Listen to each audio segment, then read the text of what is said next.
click the bell button and enjoy the latest uploads from our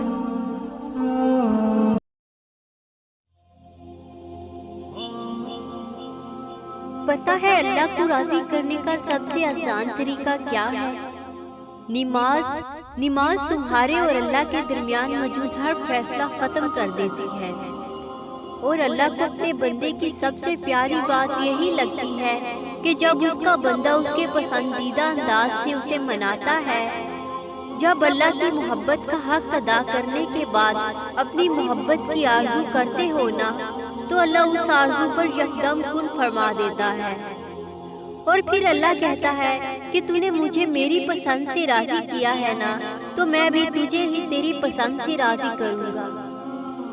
کائنات میں کوئی بھی عمل اور کوئی بھی عبادت ایسی نہیں جو نماز کی طرح اللہ کو فوراً تم سے راضی کر سکے۔ اللہ کے نزدیک نماز سے زیادہ محبوب کوئی عمل نہیں، اور جو اس کے محبوب کو اپنا محبوب بنا لیتے ہیں نا، تو اللہ اس سے بے حد محبت کرنے لگتا ہے۔ جو سجدوں میں سستی نہیں کرتے، پھر اللہ ان کی بھی دعاؤں کی قبولیت میں تاخیر نہیں کرتا۔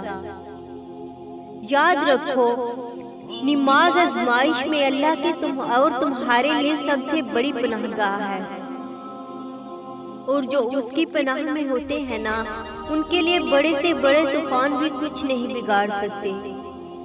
اللہ ہمیشہ ان کی حفاظت کرتا ہے جو اللہ کے سامنے سجدہ کرتے ہیں۔ نماز تو اللہ اور تمہارے درمیان ایک گفتگو ہے۔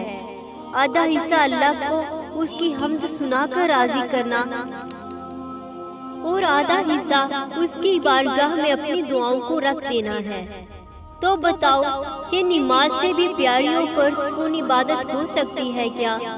کیا سجدوں سے بہتر کوئی پناہ گاہ ہو سکتی ہے؟ قرآن کہتا ہے، نماز اور صبر سے مدد مانگو۔ بے شک نماز بڑی بھاری چیز ہے، اور واقعی نماز سے بھاری اور طاقتور چیز کوئی نہیں، جس میں بندہ اپنے خالق کے روبرو ہو کے اس سے التجا کرتا ہے۔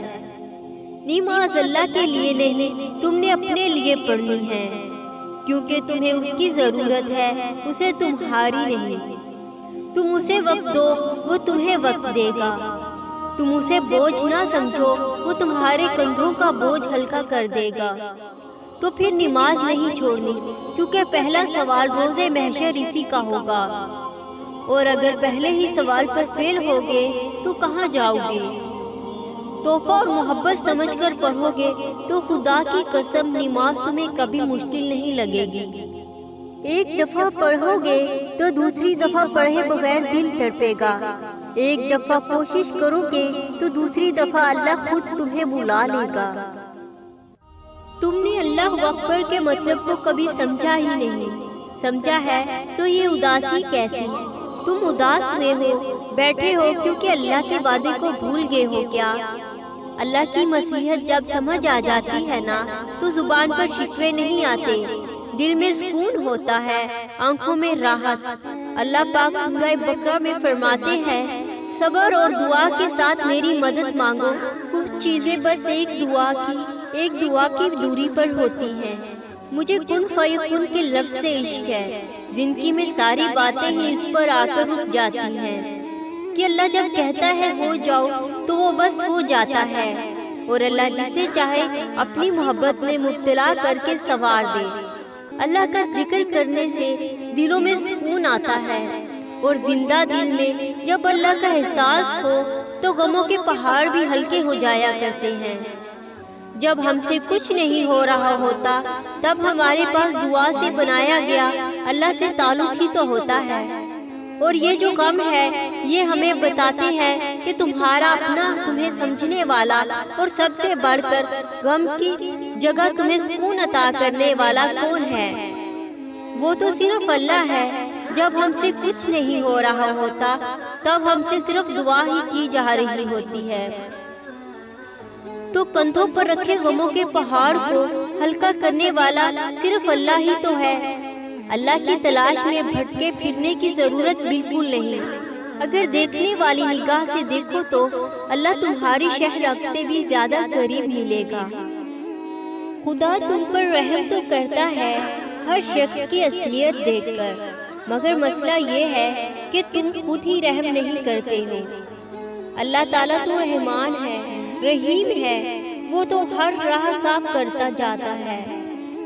اللہ تعالیٰ نے آپ کو جس حال میں رکھا ہے اس پر ہی اللہ کا شکر ادا کرنا شروع کر دیں، کیونکہ جس حالت میں آپ ناشکری کر رہے ہو کوئی اسی حالت میں ہونے کی دعا کر رہا ہوتا ہے۔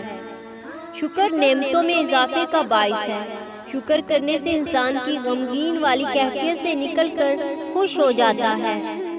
آپ کی آنکھیں، کان، دل، یہ بھی بہت بڑی اللہ کی نعمتیں ہیں، ان پر کبھی بھی ناشکری نہ کریں۔ اللہ کے ہمیشہ شکر گزار بندوں میں شامل رہیں۔ وہ نہیں دیکھتا کون کیسے آ رہا ہے، وہ دیکھتا ہے کہ اچھا میرا ہے اور میرے پاس آ رہا ہے۔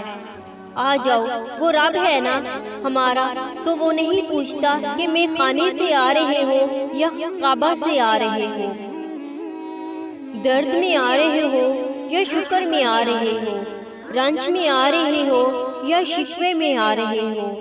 اسے مہمان نوازی پسند ہے۔ وہ کیسے کہہ سکتا ہے کہ کیا کر کے آئے ہو؟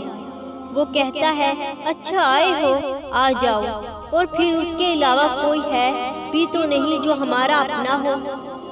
تمہیں پتہ ہے اللہ کب تمہیں بے سکون کر دیتا ہے؟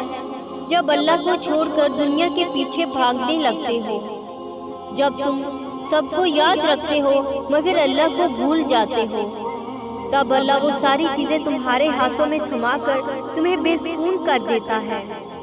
پھر ہر شے حاصل کر کے بھی تم خوش نہیں ہوتے۔ پھر اذان کی آواز کان تک تو پہنچتی ہے مگر دل تک نہیں پہنچتی۔ یوں اللہ تمہیں بتاتا ہے کہ میں ہوں تو سب، اگر میں نہیں ہوں تو کچھ بھی نہیں ہے۔ چاہتے رکھو لیکن اللہ کی چاہت سے بڑھ کر نہیں۔ اپنی پسند مانگو لیکن اللہ کو مانگنے سے پہلے نہیں۔ تم اسے سب سے اول رکھو گے، وہ معجزوں کے لیے تمہاری دعاؤں کو سب سے اول رکھے گا۔ تم اسے خاص رکھو گے، وہ تمہارے لیے اپنا کن خاص رکھے گا۔ اللہ تو کہتا ہے اگر ساری دنیا نے تمہیں جہنمی بنا دیا ہے لیکن میں تمہارا رب ہوں جس کی تم نے زندگی میں ایک دفعہ بھی نہیں مانی، تمہیں خوشخبری دے رہا ہوں، میری رحمت سے نا امید نہ ہونا، میرے در پر آ جانا، تمہارے آنسو نکلے نہ نکلے، ایک ہائے مجھے کہہ کے کہہ دینا، ہائے اللہ مجھے معاف کر دے۔ کیسے معاف کروں گا مجھے کہ میں تمہارے جسم پر مچھر کا ایک پر کے برابر بھی گناہ کا نشان نہیں چھوڑوں گا۔ اللہ خوب جانتا ہے کہ تم کتنی تکلیف سے گزر رہے ہو۔ اللہ ہمیں آزمائش میں ڈال کر ہمیں بہت سی نعمتوں سے نوازتا ہے۔ بس صبر کرو، اللہ تمہیں جلد ہی سکون عطا کر دے گا، تمہیں اپنی رحمت سے نواز دے گا، تم خوش ہو جاؤ گے۔